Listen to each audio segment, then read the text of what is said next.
e hoje eu quero compartilhar uma palavra com vocês que eu acredito que vai servir tanto para a reflexão de como nós vivemos o ano de 2018, como também de um trilho profético, um direcionamento profético para aquilo que eu acredito que Deus deseja realizar em nosso meio, realizar em cada um de nós neste ano de 2019. Por isso eu quero que você abra Ageu capítulo 1. Nós faremos a leitura do verso 1 até o versículo de número 6. Acompanhe, por favor, e mantenha a sua Bíblia aberta que nós vamos meditar neste texto. Livro do profeta Ageu. Hoje nós queremos conversar sobre isso. Diz assim a Bíblia: no segundo ano do rei Dario, no 6º mês, no 1º dia do mês, veio a palavra do Senhor por intermédio do profeta Ageu a Zorobabel, filho de Salatiel, governador de Judá, e a Josué, filho de Josadaque, o sumo sacerdote, dizendo: assim fala o Senhor dos exércitos, este povo diz: não veio ainda o tempo em que a casa do Senhor deve ser edificada. Veio, pois, a palavra do Senhor por intermédio do profeta Ageu, dizendo: acaso é tempo de habitardes vós em casas apaineladas, enquanto esta casa permanece em ruínas? Ora, pois, assim diz o Senhor dos exércitos: considerai o vosso passado. Tendes semeado muito e recolhido pouco. Comeis, mas não chega para fartar-vos. Bebeis, mas não dá para saciar-vos. Vesti-vos, mas ninguém se aquece. E o que recebe salário, recebe-o para pô-lo num saquitel furado. Queridos, antes de entrar nos pontos propriamente ditos, deixa eu fazer uma breve introdução, onde você possa se situar e entender o contexto dessa passagem. A nação de Judá tinha vivido 70 anos de cativeiro na terra da Babilônia.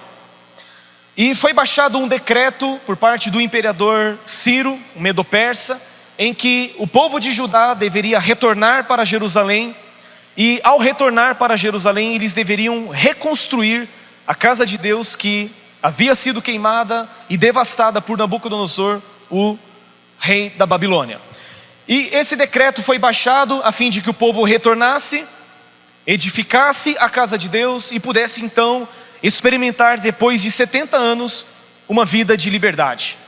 E é interessante, queridos, que o primeiro grupo que sobe com Zorobabel, o primeiro grupo que sobe para Jerusalém, liderado por Zorobabel, eles então têm esse desafio, essa proposta da parte do próprio Deus de edificar a casa do Senhor em Jerusalém.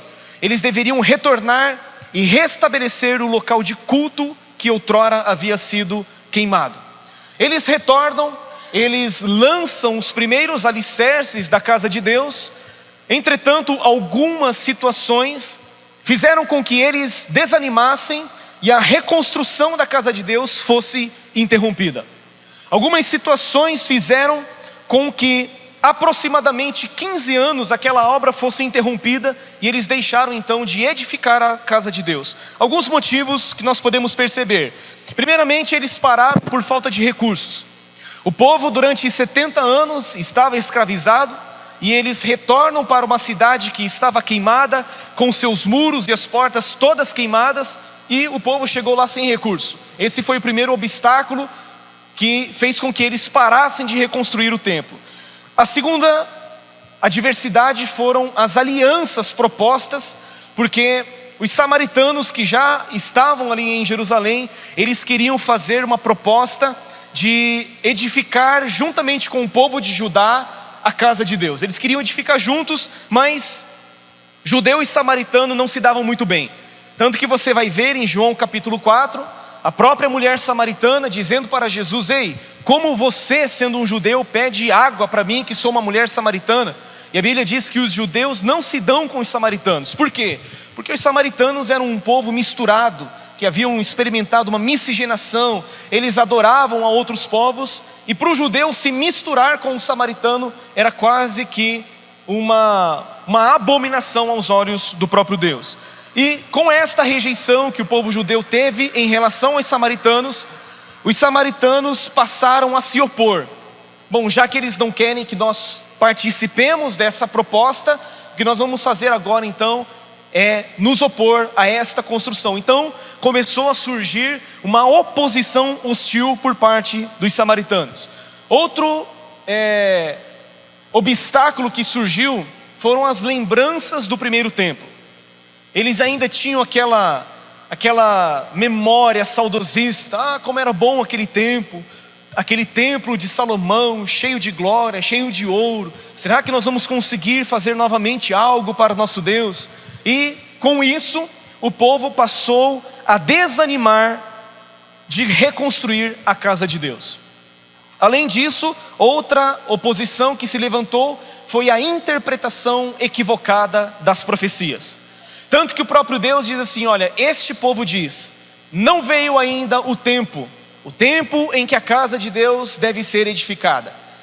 Porém, quando nós olhamos, havia um decreto da parte do próprio Deus que eles deveriam retornar para Jerusalém e reedificar a casa de Deus.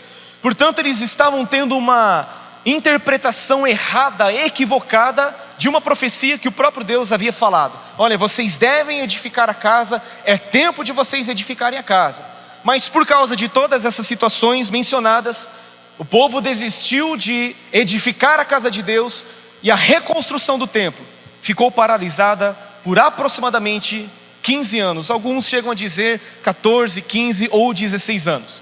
E Deus então levanta o profeta Ageu para despertar o povo, a fim de que o povo se levantasse e voltasse para reconstruir a casa de Deus. E eu quero falar com você nesta noite sobre um tempo de despertamento que nós precisamos viver. Um tempo de despertamento. Esse ano de 2019 é um ano de despertamento para você. Um tempo onde você e eu precisamos despertar para várias coisas que Deus deseja que nós despertemos. 2019 é um tempo de nós despertarmos para a agenda de Deus, para aquilo que é prioridade para Deus. Não que Deus não se importa com aquilo que também é importante para nós. Deus se importa e nós vamos entender isso ao longo do texto. Entretanto, nós precisamos entender aquilo que é prioridade para Deus, aquilo que deve ser colocado em prática porque está no coração de Deus. Em primeiro lugar, Deus argumenta com este povo. Verso de número 2, está escrito o seguinte: assim fala o Senhor dos Exércitos.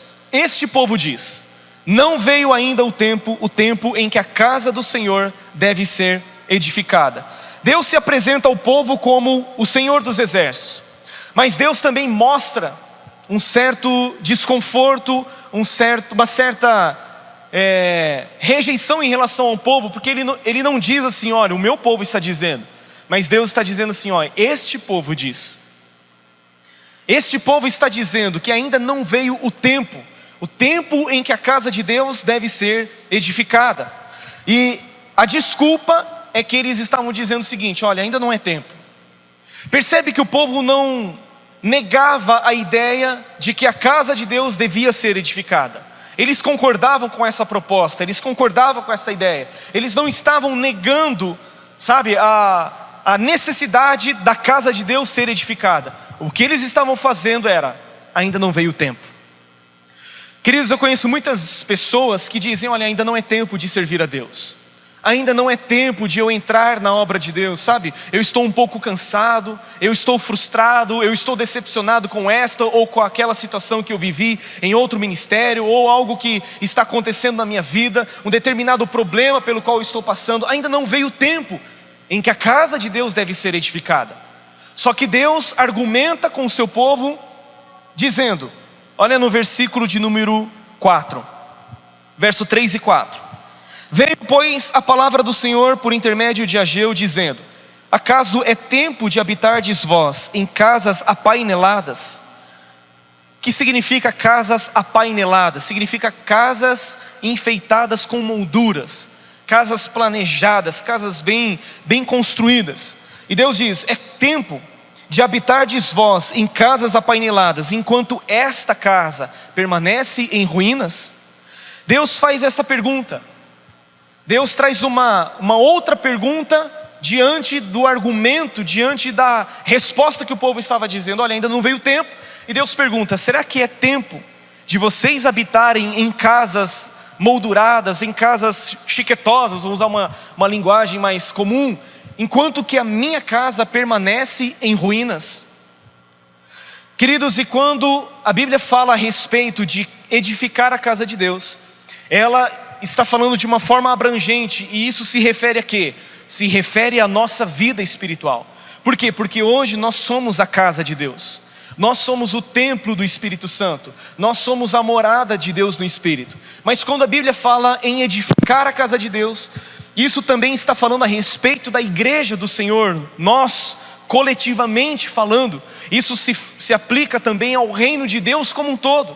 Então, talvez você esteja dizendo: olha, ainda não veio o tempo em que a minha vida espiritual deve ser edificada. Ou talvez você esteja dizendo: olha, ainda não é tempo em que eu devo me envolver na casa de Deus, ainda não é tempo de edificar o reino de Deus. E Deus faz essa pergunta para você nessa noite: será que está certo? Será que está certa a atitude que você está tendo de colocar em primeiro lugar a sua agenda, de colocar em primeiro lugar os seus planos, de colocar em primeiro lugar os seus projetos, e você deixar de lado aquilo que é prioridade para mim? Esta pergunta, querido, é uma pergunta reflexiva, em que Deus, olha, preste atenção. Será que o que você e eu estamos fazendo com a casa espiritual, com a casa que Deus deseja edificar, é realmente a vontade de Deus? É desse jeito que Deus deseja que você e eu venhamos a agir neste ano de 2019? Ou será que eu agi dessa forma no ano de 2018? Muitas vezes nós colocamos este pensamento: eu vou agora me dedicar à minha vida, eu estou cansado, eu agora tenho outros planos. Queridos, não estou dizendo que você deve entrar num comodismo em áreas da sua vida, não é isso. A questão é como você está estabelecendo as prioridades na sua vida. E Deus pergunta: será que a casa daquele que é adorado merece o pior, enquanto que a vida do adorador tem o melhor? Quem é adorado? É Deus, não é? E quem são os adoradores? Somos nós, não é verdade? Deus está dizendo assim: olha, para a casa do adorador, o melhor, mas para a casa daquele que é adorado, o pior. As coisas ficam em segundo plano, as coisas ficam para depois. E aquelas pessoas, elas deixaram de investir na casa de Deus para investir em sua própria casa, para investir em sua própria causa. Elas estavam deixando de lado aquilo que Deus estava priorizando para aquele tempo. Queridos, esse texto para mim, talvez seja um dos textos do Antigo Testamento que mais expressa aquilo que Jesus disse em Mateus 6,33. Quando Jesus diz: buscai, pois, em primeiro lugar o reino de Deus e a sua justiça, e todas estas coisas. Quais coisas? As coisas que Jesus estava falando no texto: comida, bebida, vestimenta. Jesus disse: olha, busque primeiramente o reino de Deus e a sua justiça, e estas coisas que são essenciais, que são primordiais, essas coisas, elas virão de lambuja para você. Essas coisas vão te perseguir, essas coisas serão acrescentadas a vocês. Ou seja, não deve ser esta a sua prioridade para 2019. Vai parar de trabalhar? Não. Vai parar de estudar? De forma alguma. Vai parar de desenvolver a carreira profissional? Também não.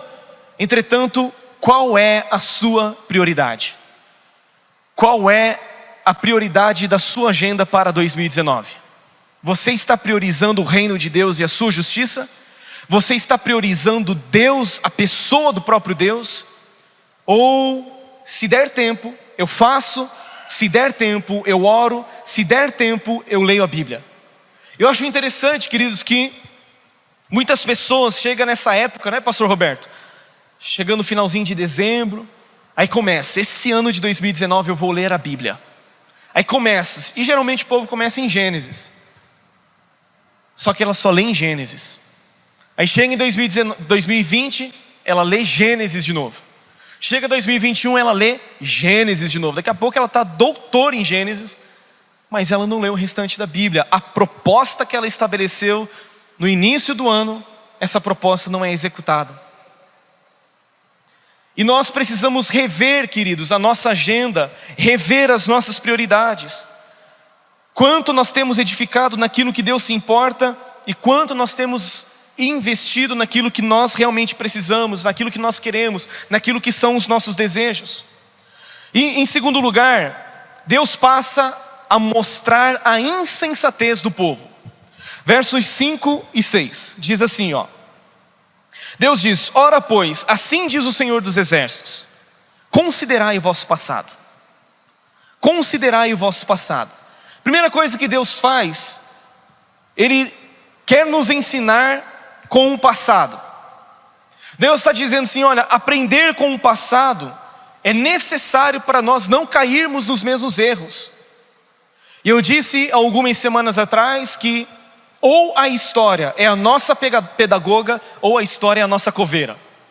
Se nós não aprendermos com os erros do passado, nós estamos suscetíveis a cometermos os mesmos erros hoje. E Deus está dizendo, considerem o passado de vocês. Deus está dizendo, olha, prestem atenção em toda a história da nação de Israel. Por que é que eles foram levados para o cativeiro na Babilônia? Eles foram levados para o cativeiro na Babilônia por causa da sua idolatria, por causa do seu pecado, porque a aliança com Deus havia sido rompida. E Deus agora está chamando a atenção, considere o passado de vocês. Preste atenção, aprenda com os erros. E Deus está dizendo isso por quê? Porque os mesmos erros que o povo havia cometido no passado, esses mesmos erros estavam sendo repetidos naquele tempo. E Deus está dizendo, não cometa os mesmos erros. Não cometa em 2019, meu irmão, os erros que você cometeu em 2018. Não repita os erros que você teve neste ano. Brincando, né? Cometa erros novos, pelo amor de Deus.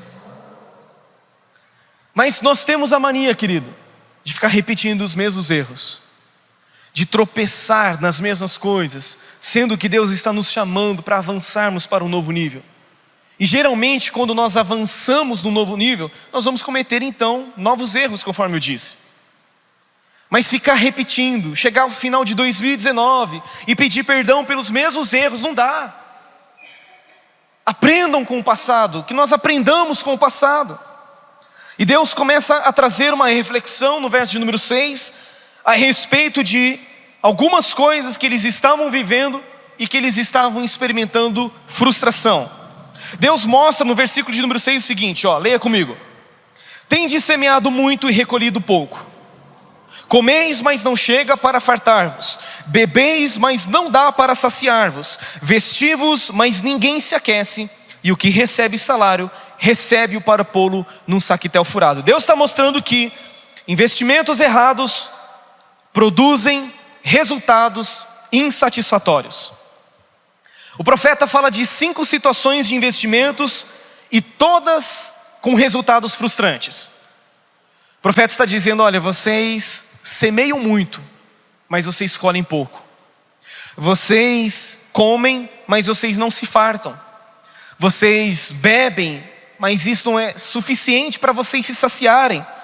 Vocês se vestem, mas vocês não estão se aquecendo. Sabe o que isso fala, querido?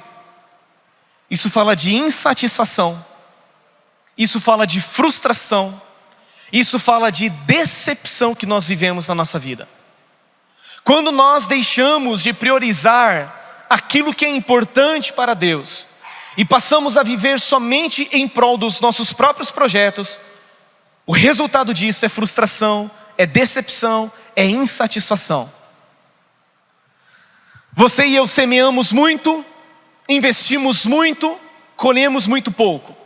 Nós comemos, mas não nos fartamos. Bebemos e não nos saciamos. Nos vestimos e não nos aquecemos. E aquilo que nós recebemos é como que se escapasse das nossas próprias mãos. Deus está dizendo que quando nós rejeitamos a causa dele, a nossa vida vai experimentar e vai viver em torno de insatisfação.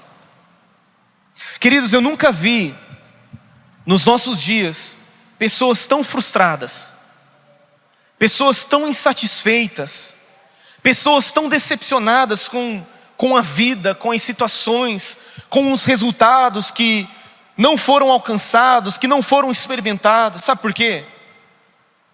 Porque quando nós colocamos Deus em segundo lugar, tudo aquilo que nós fazemos, querido, não alcança um resultado satisfatório.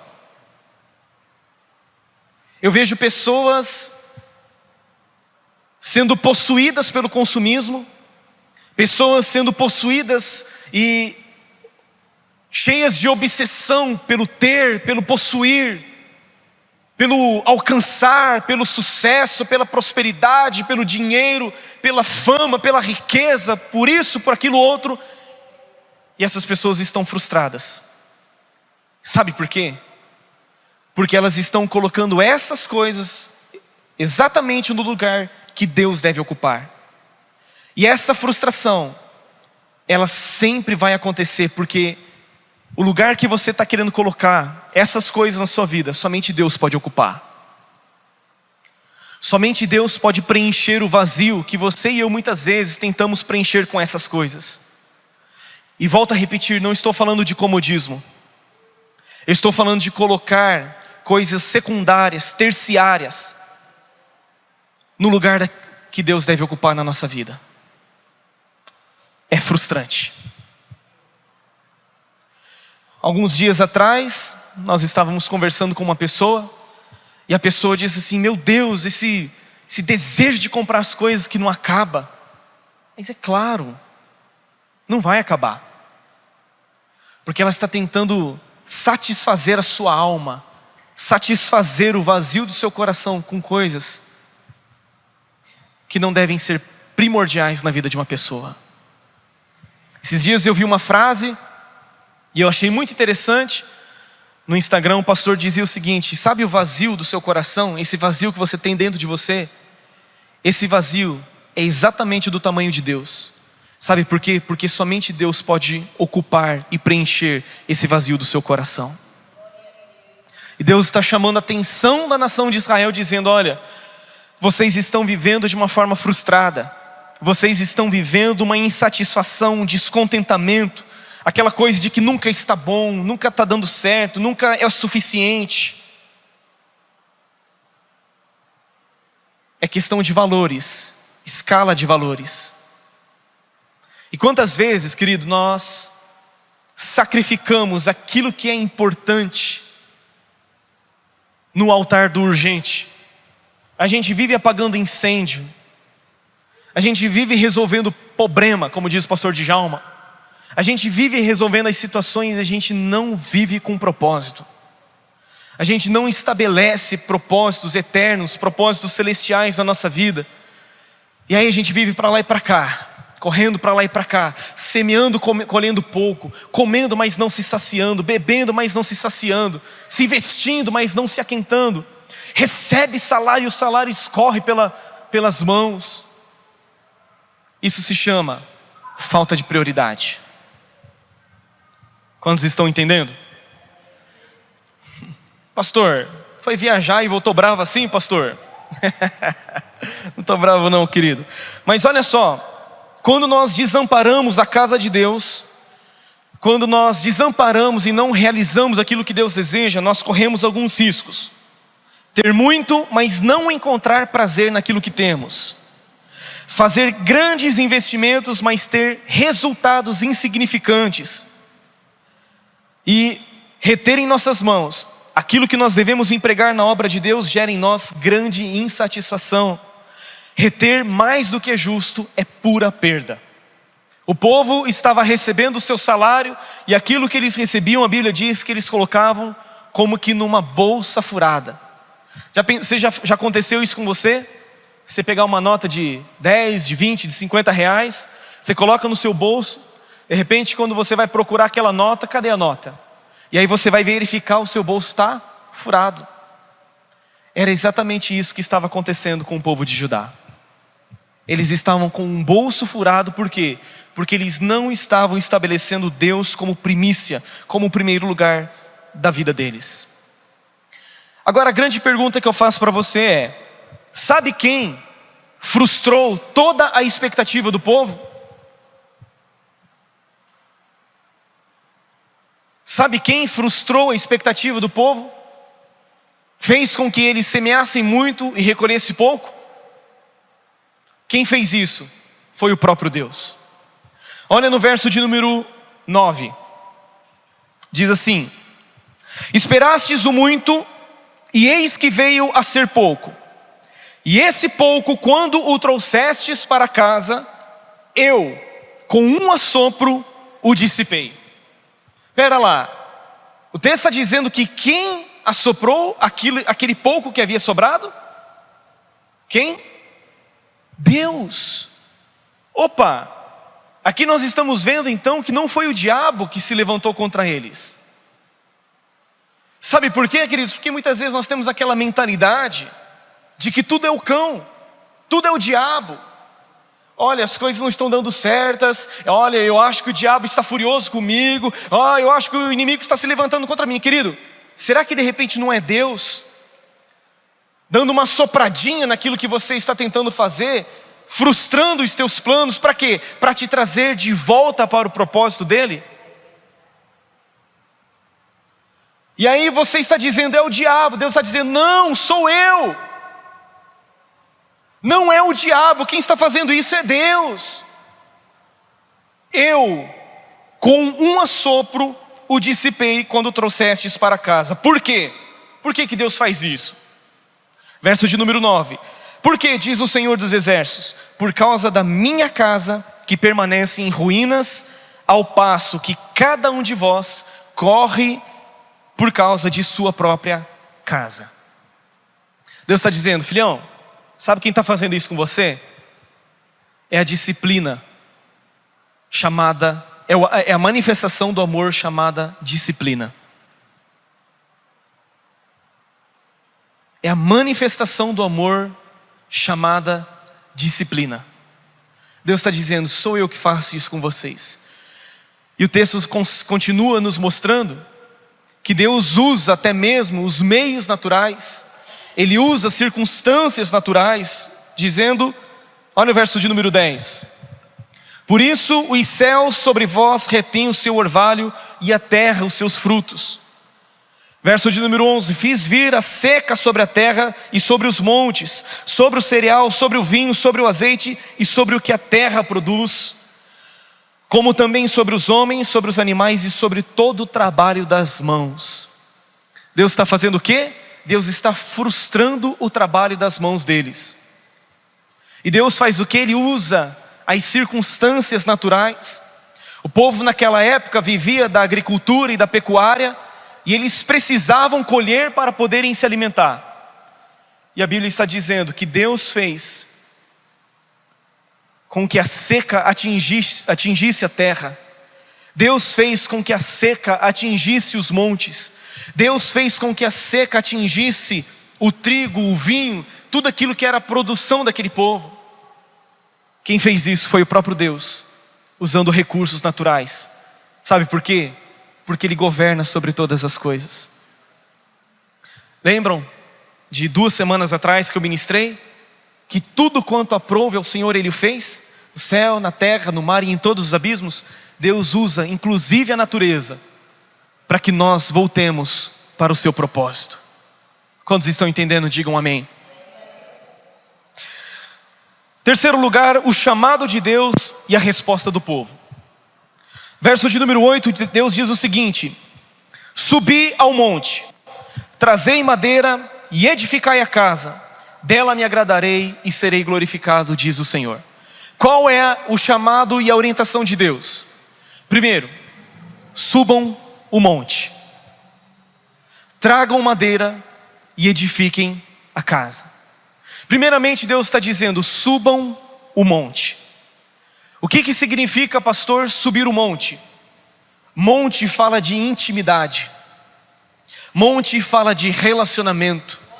Monte fala de comunhão com Deus. A Bíblia diz que Moisés subiu e permaneceu no monte do Senhor 40 dias e 40 noites. E ele fez isso 2 vezes. Elias esteve com Deus no monte. Vários homens experimentaram uma vida de comunhão com Deus quando eles subiram ao monte. Hoje você não precisa fazer isso literalmente, embora você possa fazer, Mas subir o monte fala de uma disposição que você e eu precisamos ter de buscar uma vida de intimidade com Deus. Subam um monte, diz o Senhor. A Bíblia diz no Salmo 24, no verso de número 3, quem subirá ao monte santo do Senhor? Aquele que é limpo de mãos e puro de coração. Quem há de permanecer no seu santo lugar? Porque uma coisa é subir o monte, outra coisa é você permanecer no monte. E a Bíblia nos chama não apenas para subirmos o monte, mas a Bíblia nos chama para permanecermos neste lugar de comunhão, neste lugar de intimidade, neste lugar de relacionamento com Deus. Queridos, neste ano de 2019, o que é mais importante, não apenas neste ano, mas por toda a sua vida, é o seu relacionamento, a sua intimidade, a sua comunhão com Deus, através da oração, através da leitura da palavra, através de uma vida de jejum, através de uma vida de adoração. Isso precisa ser prioridade. Deus está dizendo, você quer saber qual é o meu conselho? Suba um monte. Só que para você subir um monte, querido, isso requer o quê? Requer esforço, requer energia, requer disposição, requer preparo. Isso fala de uma vida de comunhão, de uma vida de intimidade, de relacionamento com Deus. E isso vai exigir de você disposição, vai exigir de você energia, sabe por quê? Porque subir um monte não é fácil. Requer preparo físico. E se você quer viver algo extraordinário de Deus na sua vida em 2019, você precisa subir o monte. Mas você não deve apenas subir o monte, mas o texto ainda diz, trazei a madeira. Madeira fala do quê? Fala do instrumento da edificação da casa. Significa que além da vida de comunhão, da vida de relacionamento com Deus, Deus tem um chamado para você. Trabalhe, se esforce na casa de Deus, se esforce no reino de Deus. E deixa ser um pouquinho mais duro, mais profeta, deixa de ser preguiçoso. Não, pastor, olha, eu não quero me envolver. Querido, você é o que no reino de Deus? Você é o que no corpo de Cristo? Você é membro do corpo de Cristo ou você é uma verruga? Que se for arrancada ninguém vai sentir falta. E nós temos dito continuamente que tudo aquilo que nós amamos, nós ajudamos a construir. Tudo aquilo que eu amo, eu coloco as minhas mãos, eu coloco o tempo, eu coloco o dinheiro, eu coloco a minha disposição. Por quê? Porque eu amo a casa de Deus. Percebe o contraste que existe? Quando Davi foi edificar a casa de Deus, ele disse, olha Deus, eu separo do meu tesouro particular, da minha prata, do meu ouro particular. Deus, eu com todas as minhas forças, eu vou trabalhar para que esta casa seja edificada. Nós sempre temos dito que nós investimos 3 coisas em tudo aquilo que nós amamos. Nós investimos tempo, nós investimos oração e nós investimos dinheiro. Não tem como você dizer que ama a sua esposa, meu camarada, se você não investe dinheiro nela. Não tem como você dizer que ama a sua família se você não investe tempo nela. Não tem como você dizer que você ama a sua casa se você não ora pela sua casa. Então tudo aquilo que você ama, você ajuda a construir com essas 3 coisas. Com tempo, com dinheiro e com oração. E o reino de Deus não é diferente. O reino de Deus exige muita oração. A edificação da vida espiritual exige muita oração, exige tempo e exige dinheiro. E Deus está dizendo, suba um monte, traga madeira e edifique a casa, diz o Senhor dos Exércitos. Tem alguém pensando aqui, pastor, isso não é para mim não, hein? Não é para você, é para você mesmo, querido. Mas vamos lá, vamos seguir o texto. Olha os resultados disso. Ainda no verso de número 8, a Bíblia diz, dela me agradarei. Do que? Da edificação da casa. Dela me agradarei e serei glorificado, diz o Senhor. Quando você e eu nos empenhamos na causa de Deus, naquilo que é importante para Deus, o texto está dizendo, dela me agradarei. Eu vou me agradar da sua postura, eu vou me agradar da sua disposição, eu vou me agradar do empenho que você está tendo. Queridos, nada do que nós fazemos faz com que Deus nos ame mais, E nada do que nós deixemos de fazer faz com que Deus nos ame menos. Ou seja, se eu fizer, Deus me ama, se eu não fizer, Deus me ama também. Mas se você quiser agradar ao Pai, aí é diferente. Aí tem como você agradar ao Pai. E quando você agrada ao Pai, Ele, além de ser agradado, Ele é também glorificado. Saiba que você e eu fomos criados por Deus para a sua glória. O fim da nossa vida, o motivo da nossa existência é glorificar a Deus e gozá-lo para todo sempre. Você foi criado para agradar a Deus e você foi criado para glorificar a Deus. E quando você se dispõe a viver uma vida espiritual maiúscula, a viver uma vida espiritual digna, Deus se agrada da sua vida e Deus é glorificado também na sua vida. Agora, o que é interessante, esse é o chamado de Deus. Verso de número 8 nos mostra esse desafio lançado pelo próprio Deus. Agora, o que é muito interessante nessa profecia, que talvez poucos profetas do Antigo Testamento experimentaram, foi uma resposta imediata do povo. Veja comigo no verso 12. Diz assim: então Zorobabel, filho de Salatiel, e Josué, filho de Josadaque, o sumo sacerdote, e todo o resto do povo atenderam à voz do Senhor seu Deus e às palavras do profeta Ageu, as quais o Senhor seu Deus o tinha mandado dizer. E o povo temeu diante do Senhor. Deus chama o povo e o povo responde. Zorobabel, Josué e todo o resto do povo, a Bíblia diz que eles atenderam à voz do Senhor, as quais Deus tinha mandado o profeta dizer. Esta primeira profecia, ela foi dita num certo dia, no 6º mês, no primeiro dia do mês, e foram necessários 3 semanas aproximadamente, para que o povo ouvisse a voz de Deus e o povo viesse a colocar em prática aquilo que Deus havia falado. A Bíblia está dizendo que o povo atende à voz de Deus. Queridos, a nossa resposta à palavra de Deus se manifesta pela obediência. A obediência é a única evidência de que alguém de fato ouviu a voz de Deus. Se você não atende, se você não obedece, é porque você não ouviu. Porque a Bíblia define atender como obedecer. A Bíblia diz que eis que é melhor obedecer do que sacrificar. E o atender, a Bíblia diz em 1 Samuel 15, é melhor do que o sacrifício de muitos carneiros. E a Bíblia está dizendo que o povo imediatamente atende à voz do profeta, a voz de Deus através do profeta. E a Bíblia diz que o povo temeu diante do Senhor.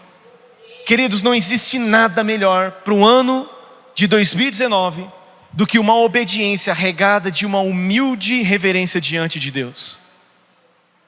Sabe como viver? Viva obedecendo a Deus, sendo humilde, ouvindo a voz de Deus de uma forma temente, de uma forma reverente. A resposta à palavra de Deus passa sempre pela reverência, que a Bíblia diz que o povo temeu. É impossível ouvir a voz de Deus sem temê-lo. Quantos aqui estão entendendo o que Deus está falando nessa noite?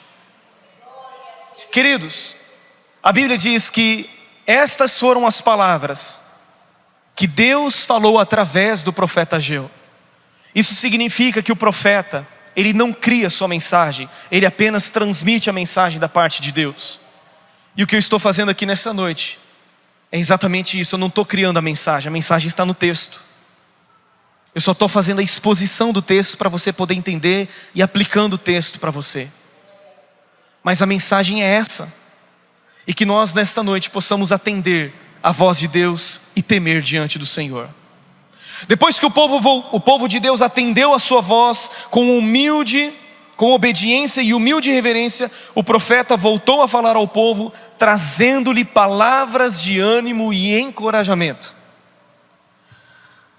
Diz assim no verso de número 13: então Ageu, o enviado do Senhor, falou ao povo segunda mensagem dizendo: eu sou convosco, diz o Senhor. Querido, sabe o que é interessante? O povo ouve a voz de Deus, o povo atende a voz de Deus, o povo se dispõe a ouvir a voz de Deus. Sabe o que Deus faz? Deus muda a postura. É como se Ele estivesse dizendo o seguinte: olha, diante da postura de obediência e uma reverente obediência de vocês, eu estou com vocês. No início Deus repreende, Deus traz um chacoalhão para o povo, só que agora que o povo se dispõe a ouvir a voz de Deus, Deus diz: eu sou com vocês. Você quer que Deus seja com você neste ano de 2019? Se disponha a ouvir a voz de Deus. E se você se dispor a ouvir a voz de Deus, Deus é com você, diz o Senhor. Eu sou convosco. Deus está dizendo: olha, a minha presença estará com vocês. A minha presença será o maior patrimônio, será aquilo que é de mais importante para você neste ano. A presença de Deus é uma promessa.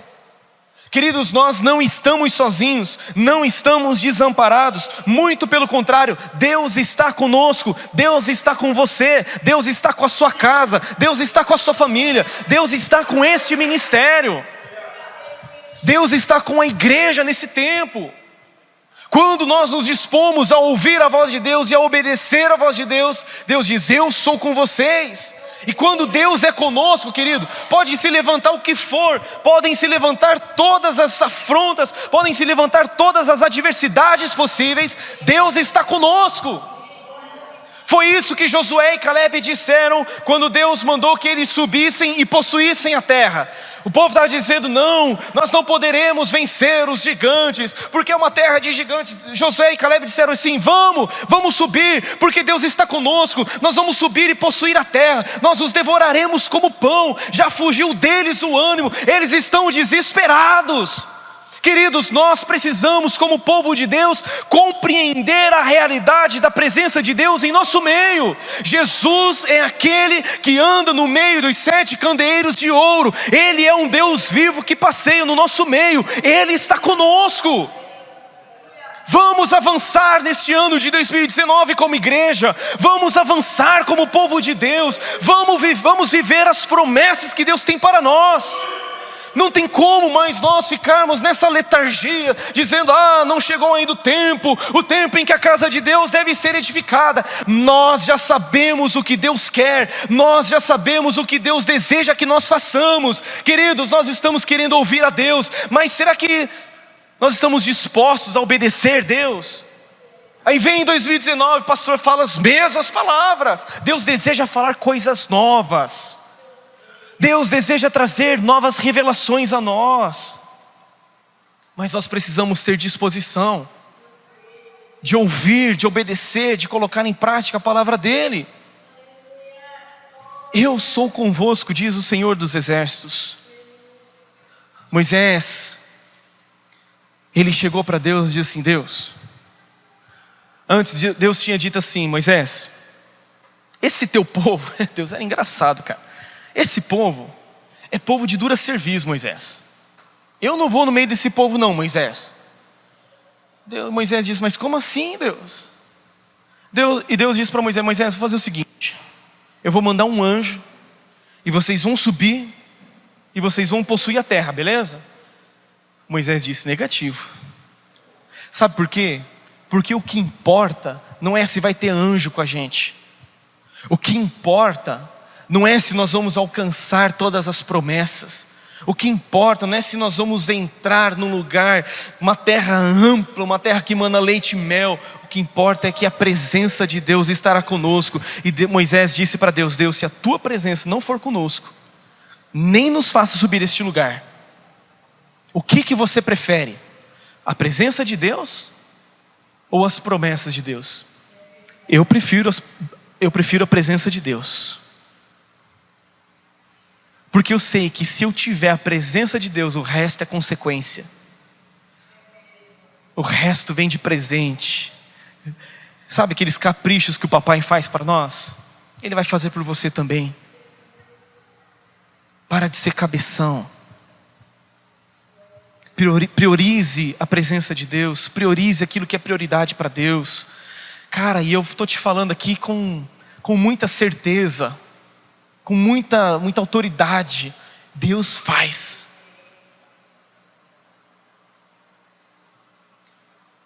Para de correr atrás daquilo que quer correr atrás de você. Pare de tentar correr atrás daquilo que vai te perseguir, porque o Senhor diz: todas estas bênçãos te alcançarão. Prioridade, prioridade. Verso de número 14, diz assim: o Senhor despertou o espírito de Zorobabel, filho de Salatiel, governador de Judá, e o espírito de Josué, filho de Josadaque, o sumo sacerdote, e o espírito do resto de todo o povo. Eles vieram e se puseram ao trabalho na casa do Senhor dos exércitos, seu Deus. Olha que coisa tremenda. A Bíblia diz: o Senhor despertou o espírito de Josué, o espírito de Zorobabel e o espírito de todo o resto do povo. Clame nesta noite por um despertamento do Senhor. Diga assim: Senhor, eu quero ser despertado. Eu quero ser despertado para aquilo que o Senhor deseja que eu acorde. A Bíblia diz: desperta-te, ó tu que dormes, levanta-te dentre os mortos e Cristo te esclarecerá. Desperta-te. E a Bíblia diz que o Senhor despertou o espírito de Zorobabel, de Josué e de todo o resto do povo. Sabe o que é interessante? É que Deus despertou o espírito da liderança, Zorobabel e Josué, mas Deus despertou também o espírito do povo. Sabe o que isso significa? Significa que o chamado para o trabalho na casa de Deus, para a edificação na casa de Deus, esse chamado, essa responsabilidade, não está limitada ao pastor Vinícius, à pastora Carol, ao pastor Roberto, à pastora Elaine e mais meia dúzia. A Bíblia diz que o espírito do povo foi despertado. E a Bíblia diz que eles vieram e se puseram ao trabalho na casa de Deus. Sabe qual é a constatação que alguns livros nos mostram?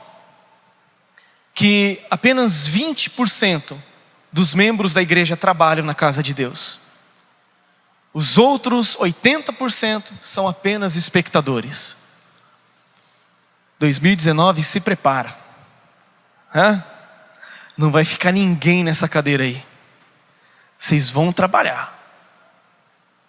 Posso ouvir um amém? Ouvir um amém assim, pastor. Se prepara, meu amigo. Se prepara. Sabe por quê? Porque o Senhor está trazendo um despertamento. O Senhor está trazendo uma conscientização, uma consciência. É tão gostoso, querido, para nós pastores, quando algumas pessoas chegam para a gente e dizem assim: pastor, eu quero assumir tal área da igreja. Obrigado, filho, porque eu estava quase com a língua de fora já clamando a Deus. Não é verdade? É tão gostoso, é tão satisfatório, é tão realizador quando isso acontece. E eu espero ter esse tipo de problema em 2019. Pastor, nós queremos trabalhar. Pastor, o que eu posso fazer? Pastor, o que juntos nós podemos edificar? É tempo de despertamento para esta casa, diz o Senhor dos exércitos. A Bíblia diz que eles se puseram ao trabalho na casa do Senhor dos exércitos, o seu Deus.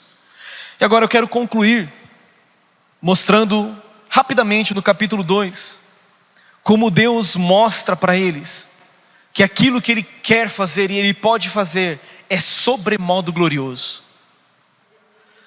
Deus pergunta assim: olha, quem de vocês que está vendo hoje esta casa, esta segunda casa, viu aquela primeira casa lá de Salomão? Porque um primeiro templo havia sido edificado de Salomão, era um templo suntuoso, um templo todo de ouro, teto de ouro, parede de ouro, o chão era de ouro, tudo era revestido de ouro, até os pregos eram de ouro. E aí aquelas pessoas que tinham visto aquele templo, agora elas estavam olhando esta nova casa que estava sendo edificada, e aquela casa era muito simples, E Deus pergunta assim: não é esta casa como nada diante dos olhos de vocês? Sabe, queridos, uma coisa que muitas vezes nos impede de vivermos o melhor de Deus é quando nós olhamos para trás, quando nós ficamos presos ao passado. Sabe, eu já vivi muita coisa boa na vida cristã, eu já vivi tempos bons como jovem, mas o tempo de juventude, que eu frequentava o grupinho de jovem, passou. Tempo de seminarista, que foi muito gostoso, onde nós experimentávamos muito da presença de Deus, esse tempo passou. Aquele tempo que nós vivíamos no hotel, né? A igreja era no hotel, esse tempo passou. Agora é tempo de nós contemplarmos o novo de Deus e vermos que aquilo que Deus deseja fazer neste tempo é muito maior do que o que Ele fez lá atrás. Deus diz: olha, sabe o que eu vou fazer? Eu vou encher de glória esta casa. Deus está dizendo: a glória desta última casa será maior do que a primeira. Sabe por quê? Porque a Bíblia diz que melhor é o fim das coisas do que o seu princípio. É melhor aquilo que Deus vai fazer hoje do que aquilo que Ele fez ontem. A igreja no seu princípio, lá em Atos 2, experimentou um avivamento, experimentou o derramar do Espírito Santo, experimentou sinais, prodígios, maravilhas. As pessoas eram curadas, os enfermos eram sarados, os cativos eram libertos, as pessoas eram salvas. Mas aquele tempo é apenas uma preparação para aquilo que Deus deseja fazer agora. E agora nós somos os agentes dessa transformação que Deus deseja trazer sobre o Brasil, dessa transformação que o Brasil, que Deus deseja trazer sobre Presidente Prudente. Agora é você. Olha para a pessoa que está do seu lado e diga para ela: é você, meu irmão, é você, minha irmã, é você. Veja comigo no capítulo 2, verso de número 4, diz assim: ora, pois, Sê forte, Zorobabel, diz o Senhor. Sê forte, Josué, filho de Josadaque, o sumo sacerdote. E tu, todo o povo da terra, sê forte, diz o Senhor, e trabalhai, porque eu sou convosco, diz o Senhor dos exércitos. Quando Salomão foi edificar o templo, quem disse isso foi Davi, o seu pai. Davi disse assim: Salomão, meu filho, seja forte e corajoso, trabalha, edifica. Só que agora quem está dizendo é o próprio Deus. É Deus dizendo à liderança e é Deus dizendo também ao povo: sejam fortes, trabalhem, porque eu sou com vocês, diz o Senhor dos exércitos. Verso de número 7, para nós avançarmos, eu quero orar com você. Farei abalar todas as nações, e as coisas preciosas de todas as nações virão, e encherei de glória esta casa, diz o Senhor dos exércitos. Minha é a prata, meu é o ouro, diz o Senhor dos exércitos. Deus está dizendo: não se preocupem. Não se preocupem com recursos, não se preocupem, porque toda provisão vem de mim. Eu estabeleço todas as coisas necessárias para que vocês realizem o meu propósito. Agora no verso de número 9, Deus diz assim: a glória desta última casa será maior do que a da primeira, diz o Senhor dos exércitos.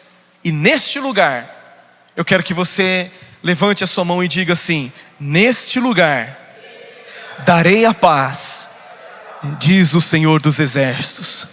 Agora coloque a mão sobre o seu peito e diz assim: sobre este lugar darei a paz, diz o Senhor dos exércitos. Queridos, se nós seguirmos aquilo que Deus fala, nós experimentaremos a paz que excede todo o entendimento. Eu estou com vocês, diz o Senhor. Eu quero que você nesta noite seja despertado no seu espírito. Eu quero que você seja desafiado a viver uma vida extraordinária, a ser alguém extraordinário nesse ano de 2019. E Deus será com você em nome de Jesus. Vamos nos colocar em pé?